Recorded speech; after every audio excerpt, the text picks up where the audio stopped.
반갑습니다. 주역경영소장입니다. 제가 오늘 이 발표는 사실 이 주역 공부를 꾸준히 해왔던 분을 전제해서 했기 때문에 조금 아까 우리 오 교수님 강의처럼 전혀 우리가 문외한일 수 있는 부분이 있지만 어쩔 수 없이 그대로 진행할 테니까 혹시 좀 부족한 부분은 나중에 브레이크 타임 때 말씀을 해주시면 제가 별도로 설명을 드리고요. 이게 좀 어려운 부분이 어떻게 보면 주역이 한 3,000년 역사인데 그 3,000년 역사를 20분에 이야기한다는 자체가 불가능한 이야기죠. 그런데 이게 제가 왜 독보이라는 이야기를 하느냐면 주역이라고 하는 것이 굉장히 글이 난해하죠. 핵심은 난해하기 때문에 여러 가지 설이 많이 녹아야 되는데 그 난해한 설을 해설하는 여러 가지 방식이나 학자들이나 이론이 있는데 그 중에서 나는 뭐를 취할 것인가라는 고민을 계속 제가 군령 공부를 해오면서 하고 있었던 건데 이걸 정리를 해야 이 다음에는 나는 어떤 관점에서 내가 주역을 볼 것이며 또 사회에 그 주역을 기여하게 할 것인가 하는 제 고민의 흔적이기도 하고 앞으로 제가 어떻게 주역을 할 것인가 하는 어떤 지침이 되기도 하는 그런 내용입니다. 그렇지만 오늘 제 이야기 들으시면서 주역에 크게 보면은 하나는 주역이라고 하는 것이 여러 가지 관점이 있구나. 왜냐하면 지금 우리가 주역 전위대전을 공부를 하고 있는데 주역 전위대전을만 그걸 보게 되면 숲을 못 보고 나무를 보는 거고 오늘 저는 전체 주역이라고 하는 큰 역사적 맥락에서 주역이라는 게 어떤 모양으로 변화해 왔는가 그리고 지금 현재 그 중에서 우리가 어떤 좌표를 잡을 것인가 뭐 이런 관점에서 보시기 바랍니다. 자, 2페이지부터 시작하도록 하겠습니다. 그 선진시대라고 그러면 이 용어부터 오 교수님 선진시대가 맞습니까? 뭐, 앞에 선자고.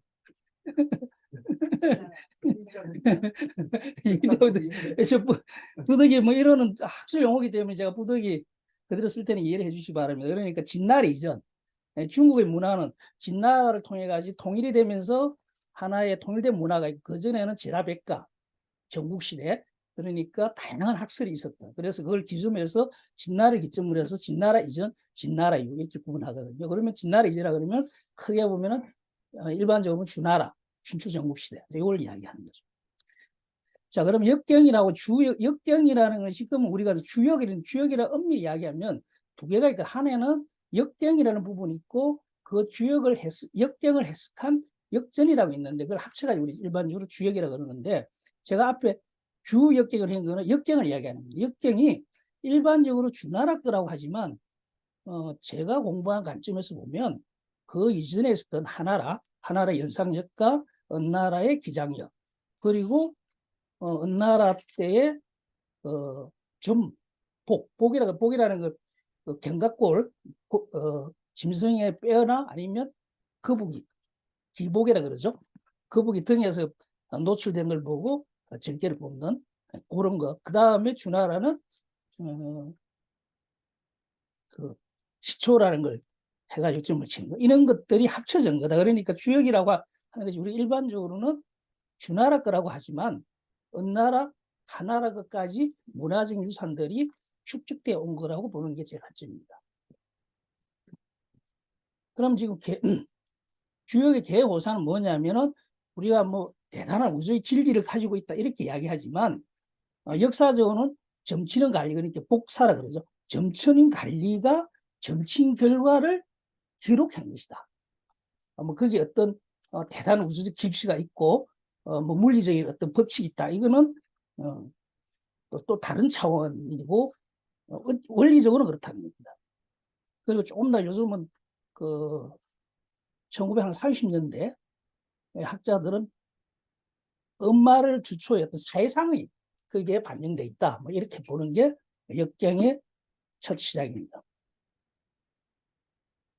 그 다음에 이제 역경이 그 자체가 어렵기 때문에 그 다음에 이제 역경을 설명하는 역전이라는 게 나오게 되는데 그 역전은 일반적으로 우리가 홍자가 그 역경이 어렵기 때문에 이해하기 쉽게 하기 위해서 10편의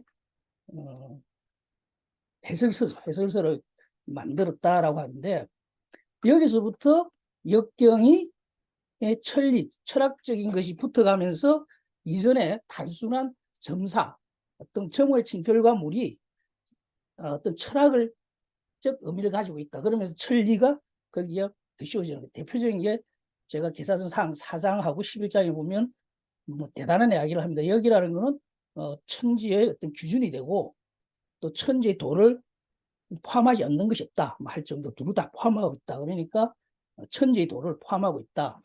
그리고 그 계산 11장에는 보면 여기 뭐냐고 공자한테 물으니까 공자가 여기라는 것은 견물성무하며 천하의 도를 덮고 있다. 뭐 이럴 정도로 아주 거대한 뭐 그 우주론까지 포함하는 그런 것도 있다라고 우리가 지금 인식하는 게 그런 역전이 주역을 설명하면서 확장돼 나가기 시작하는 거죠.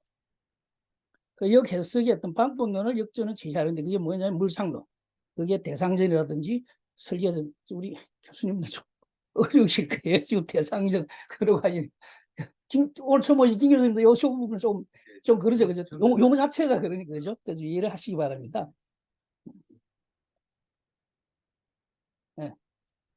그리고 그 역전에는 그 중의설과 당의설, 뭐 응의설 어떤 지금 일반적으로 많이 우리가 주역을 해석하는 방법론을 역전해서 많이 놓게 되고 그리고 우리가 주역 그럼 일반적으로 음양오행론을 이야기하는데 사실은 역경에는 음양이라는 단어가 없습니다. 역경에는.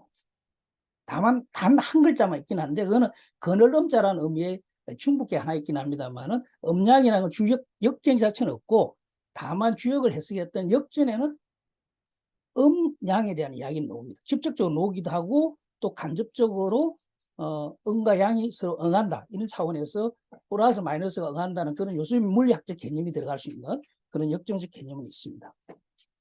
자, 그다음에 시간이 없으니까 보면 그런만 말씀드릴게요. 이 내용을 이야기가 될 문제가 아니고 나중에 읽어보시고요. 제가 그 다음에 그 3페이지에 보면 음양오행론을 제가 간지를 왜 했느냐면 우리가 일반적으로 주역 그러면 제일 먼저 주역 그러면 주변에서 뭐부터 물어보죠? 오행, 음양, 오행 이렇게 이야기하는데 사실은 주역하고는 직접적으로 음양, 오행하고는 관계없는 별개의 논리 체계로 가고 있었던 것이 나중에 붙습니다. 그래서 제가 음양, 오행론과 우리가 또 사주 많이 볼 때 간지 있지 않습니까? 천지와 천간과 지지 이런 것들은 별도로 음양론은 어디냐면은 초나라 쪽 그러니까 남방의 노사 계열에서 노고 그걸 행초지역이라고 그러죠. 그리고 오행은 제나라 옛나라 그러니까 그 동방이라 그러죠. 우리 산동반도 쪽 이쪽에서 노는 두 개의 그러니까 음양과 오행도 각각의 뿌리가 다른 지역에서 합쳐지고 그것이 나중에 누가 합쳤냐면 그 전국 말기에 추연이라는 학자가 오덕 총시소를 해가지고 이렇게 합쳐지는 겁니다. 그 이야기를 제가 써놓은 거니까 그 정도만 이야기하고 넘어가도록 하겠습니다. 그래서 결론적으로는 음양오행은 주역하고는 직접적 관계가 없었다. 그러면 그 어떻게 해서 그럼 주역과 관계가 되어 있느냐? 4페이지예요. 그게 제가 이번에 공부를 하면서 느꼈던 건데 병방이라고 하는 사람이 실제 지금 현재의 주역의 모습을 만들었다 해도 가능합니다. 이분을 통해 가지고 이분이 결국 지금 뭐냐면 음양오행론하고 우리가 또뭐 12지지 천간 10개 이것을 주역에다가 가지고 들어와서 주역을 해석할 수 있는 걸 확장하는 그렇게 된 거죠. 그러니까 음양오행론이 별도로 있었고 중국에는 원래 있었던 게 음양오행론하고 천간 지지에 대한 것이 원래부터 있었던 것들이 주역의 경방이 그걸 갖고 들어와 가지고 주역을 해석하는 영역을 더 넓히면서 되게 된 거죠. 그래서 사실은 제가 이번에 공부를 하면서 느꼈던 거는 주역을 알려면 경방 정도는 알아야 되겠구나. 그 다음에 제가 명리학의 전개를 왜 밑에 넣었냐면 일반적으로 우리 정치는 걸 또 많이 이해를 하고 있는데 사실은 명리학은 저 명리학 전개 3번에 보면 당나라의 이여중이라는 사람에서부터 실제로 됐습니다. 그러니까 맹리학은 굉장히 역사가 짧습니다. 주역에 비해서. 그런데 그 맹리학이 녹게 된 근거를 준 게 누구냐면 경방입니다. 경방에서부터 상수역과 그 자체의 역주역으로 같이 간 게 있고, 여기서 하나 삐져나오게 만들어줬던 논리적 기반을 준 게 경방에서부터 경방을 그 활용해가지고 맹리학이 녹게 된 거죠. 그래서 완전히 자리 잡는 게 당나라 때, 그리고 완전히 지금 우리가 많이 쓰고 있는 맹리학은 송나라 때입니다. 사실 우리가 송나라 때 맹리학이 녹기 때문에 어떻게 보면 아류라고 볼 수도 있죠. 주역의 아류. 그 다음에 5페이지입니다. 요거는 좀 전문적이어서 제가 이거 간단하게 말씀드리면, 비직이라는 사람이 원래는 이전까지만 해도 역을 해석하는 데 있어서 별개로, 그러니까 역정과 역경을 별도로 떨어져 있는 걸 두 개로 붙여서, 그래서 제가 두 번째 말에는 이전 해경, 그러니까 역전이라는 걸 갖고 역경을 해석하는 식으로 최초의 길을 튼 게 비직이고, 그 다음에 정행이 비를 텄고 왕필이 이제 길을 트게 된 거죠. 그게 받아가지고 북송 정의천이라는 정자라고 그러죠. 정자가 어떤 의리역을 완결을 하는 건데, 저는 개인적으로 주장하는 거는 일반적으로 왕필이 뭐 육아하고 그랬다는, 제가 볼 때는 완전한 그러니까 의리역을 완전히 완성한 사람이 이천입니다. 그 사람은 완전히 정서적인 것, 그러니까 전보는 요소를 아예 배격해버린, 그러면서 리학, 그 사람 개발한 게 리거든요. 리학이라는 걸 중심으로 해서 인간이 도리가 주역에서, 지금 아까 우리 원장님 강의하신 핵심이 그거죠. 인간이 살아가는 데서 어떤 도리를 취할 것인가, 그게 조금 더 진행하면은 어떤 동아시아의 윤리, 도덕윤리 규범을 제시하는 걸로 정의천이 만든 거죠. 그러면서 주역이 엄청난 비약적 발전을 하게 된 거죠. 그러면 그 다음에 우리가 한국에서는, 조선에서는 주자 정략을 받아들이는데, 주자는 우리가 알고 있는 것보다 훨씬 더 풍부하게 그 이전에 정의천의 그 의리역과 그 앞에 있었던 경방이나 한나라 때 있었던 상수 이런 걸 전부 다 포섭해가지고, 그리고 아까 교수님이 이야기했던 하도낙서까지 해가지고 그 당대까지 있었던 모든 주역에 관련된 것들을 하나로 통섭해가지고 최종적으로 한 개를 집대성이라고 그러겠죠. 집대성이 한 것이 주자인데, 이 주자가 또 재미있는 게, 중간에는 아까 그 비직이 역경과 역전을 같이 붙였는데, 주자는 그거는 원래 주역은 그게 아니기 때문에 뗍니다. 그래서 제가 아까 주의 2번 주역 편집이 역경과 역전을 다시 분리시켜 버립니다. 이건 아니다, 원래 모습을 잊어버렸다. 근데 지금 우리가 공부를 하는데 어떤 단점이 있냐면, 주역 전이 대전에 보면 붙어 있거든요. 그러니까 그런 체계인 줄 알지만 사실 그거는 떨어져 있는 걸 그 호강인가 누구지? 호강이 다시 붙인 겁니다. 그러니까 주자의 의도를 다시 왜곡시켜 버린 그렇게 된 겁니다. 그러니까 역경과 역전이 원래 따로 있기 때문에 각각 따로 분리해서 공부를 해야 된다. 그래서 이분은 이경, 역경, 그러니까 역경으로서 역경을 해석해야 된다는 아주 당찬불이었죠. 그러니까 기존의 학설을, 우리가 주자를 알고 있기로는 굉장히 보수적으로 알고 있지만, 그게 아니라 기존의 학설이 자기가 아니다 하면 가감하게 도전해서 새로운 학설을 내는 거죠. 마지막으로 조선입니다.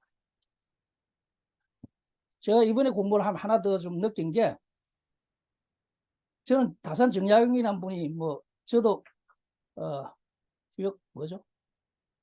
다산 선생님 쓴 주역 사전이지. 주역 사전을 읽었는데도 이런 깊은 내용인지 무슨 몰랐는데, 이 논문을 통해서 알게 됐는데, 주자 이상으로 정약용 선생은 핵심적으로 기존의 중국에서 가지고 있던 주역의 해석을 전부 다 깨버립니다.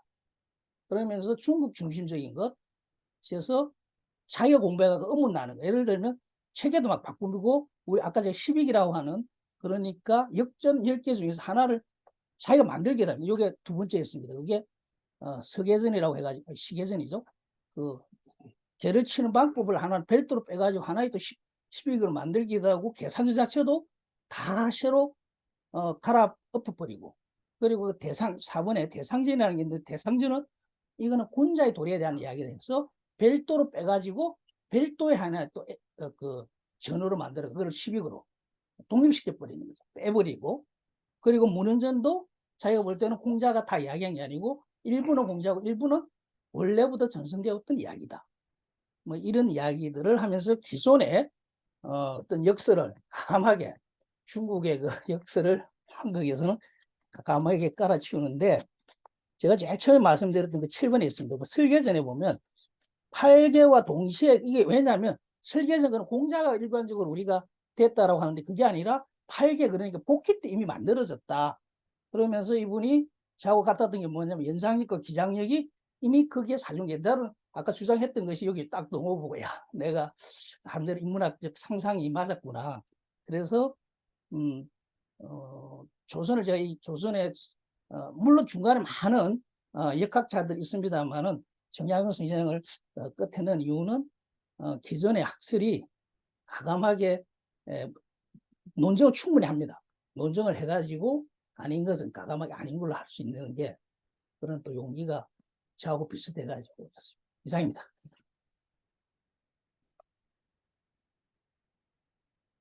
주요 국도의 역사에 대한 좋은 발표 잘 들었습니다. 이 내용에 대해서 질문이나 아니면 추가로 보충 설명하고 싶은 점이 있습니다.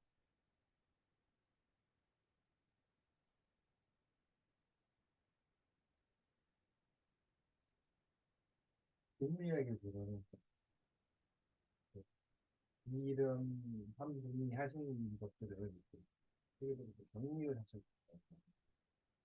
하신 것 같습니다. 하나 저 첨언을 드리면 고맙습니다. 그렇게 말씀해 주시니까 이걸 쓴 거는 제 개인적인 주장이 아니고 전부 논문에 있는 걸 다 갖고 왔기 때문에 전부 다 사실입니다. 오만 여기 제가 논문을 쓰면은 저 소스를 넣어야 되겠습니다만 이건 제 개인적 주장이 아니고 기존에 발표됐던 책이나 논문에서 가져온 거기 때문에 물론 그 논문이 틀리다 그러면 저는 제가 뭐 어떤 책임성이 저도 그 책임을 물론 져야 될 문제이긴 합니다만은 그 논문에 문제가 없다면 소스에 문제가 없다면 이거는 전부 사실로 보시고 제 개인의 생각이라고 생각하지 않으면 됩니다. 그리고 중간 하나가 있습니다. 뭐 갈로를 해가지고 뭐 물음표를 하나 써놨는데 제가 분명히 입력을 했는데 다시 못 찾겠다. 그래서 이걸 소스를 내가 못 찾아가지고 물음표 하나 있을 겁니다. 그거는 제가 다시 소스를 못 찾아서 물음표를 합니다. 간단한 질문은 이렇게 독법에 대해서 시대별로 전략을 이렇게 좀 정리하셨잖아요. 네. 이렇게 하시고 나서 네.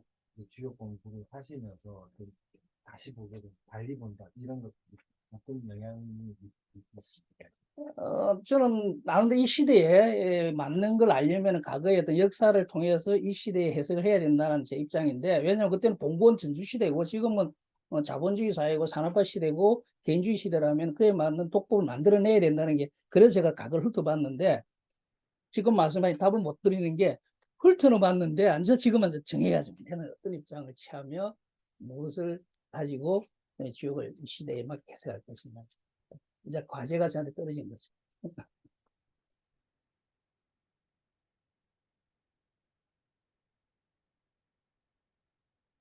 대놓고 처음 나오는데 예.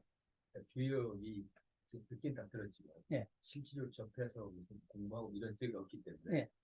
이게 이런 것들에 관심을 갖고 공부를 하면 어떻게 해야 되고 여기 오시면 되죠. 제가 우답을 했네요. 아니 이런 예. 주역이 뭐 저는 이제 자연과를 예, 예, 예. 일상에 내가 하는 행동하고 전혀 이제 일단은 앞으로 어떻게 뭐 접목이 될지 네. 현재는 감이 전혀 없고 예, 그렇죠. 예. 이제 이런 것들이 그 내가 하는 그 자연과학이나 이런 것들하고 접목이 가능한 학문인지 좀 저도 뭐 자연과학을 하는 입장에서는 지금까지 뭐 아까라도 뭐 우리가 주역의 어떤 신비적인 뭔가 뭐 어떤 법칙이 있다는 건 저는 아니라는 입장이거든요. 예, 그럼 아까 지금 교수님한테 지금 보여주는 저런 것은 제가 뭐 이해를 못하는 부분도 있지만 저는 저런 어떤 법칙이나 이런 거는 모르겠습니다. 뭐 또 과거에 뭐 우주인이 와서 이렇게 했다면 모르겠습니다만은 그런 것은 저는 기본적으로 없다고 보고요. 다만 우리가 주역에서 할 수 있는 거는 어떤 생각을 하는 모티브를 잡는 데는 주역이 엄청나게 도움이 되지 않을까. 왜냐하면 주역이라는 게 가장 기본적인 게 음과 양의이기 때문에 이 두 대칭되는 이게 보완적 개념이지 않습니까? 그죠? 대칭이지만 보완적 개념이고 또 극적 개념이기 때문에 어떤 상황에서 어떤 학문을 보실 때 모티브를 잡을 때 좀 생각을 반전한다든지 사실은 굉장히 도움이 되지 않을까. 직접적으로 어떤 원리를 찾아내기는 그렇지 않을까 생각합니다.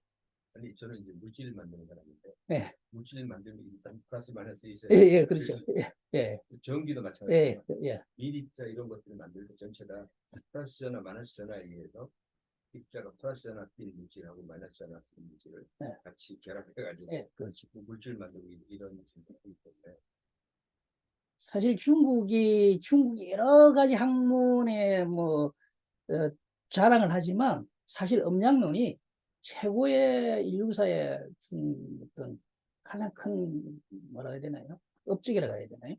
예. 그걸 이제 계속 발전시켜 나가면서 그걸 조합을 시킨 게 대부분 주역이기 때문에 교수님도 뭐 아마 모티브를 잡는 데는 충분히 하시면 저는 충분히 하지 않을까. 다만 지금 상황에서는 막연하시고, 왜냐면 저도 막연했거든요. 우리 최 원장님이 처음 내한테 공부하라 그럴 때 이건 뭐 이랬는데 있다라는 거거든요, 저한테요. 다만 내 분야를 모르기 때문에 뭔지 모르는 있을 것이다. 그건 내 몫이니까 찾는 거는. 그렇게 하다 보니까 찾아지고 일단 1차적으로 제가 살아가는 데 있어서 어떤 내가 행동 규범을 어떻게 해야 될 것인가. 그게 뭐 도덕적 이런 문제가 아니고 어떤 상황에 부딪혔을 때 내가 어떻게 해야 될 까. 그리고 나중에 교수님이 연구를 하실 때에도 어떤 난관이나 뭐 어떤 문제가 생길 때 어떻게 사고를 하게 되면 거기서 의외의 또 새로운 뭐 터닝 포인트가 올 수도 있지 않을까 싶습니다. 이상으로 혹시 뭐 다른 질문이나 추가 사항 없으시면 이상으로 좋은 조법에 대한 고찰에 대한 발표를 마치도록 하겠습니다. 다음 편이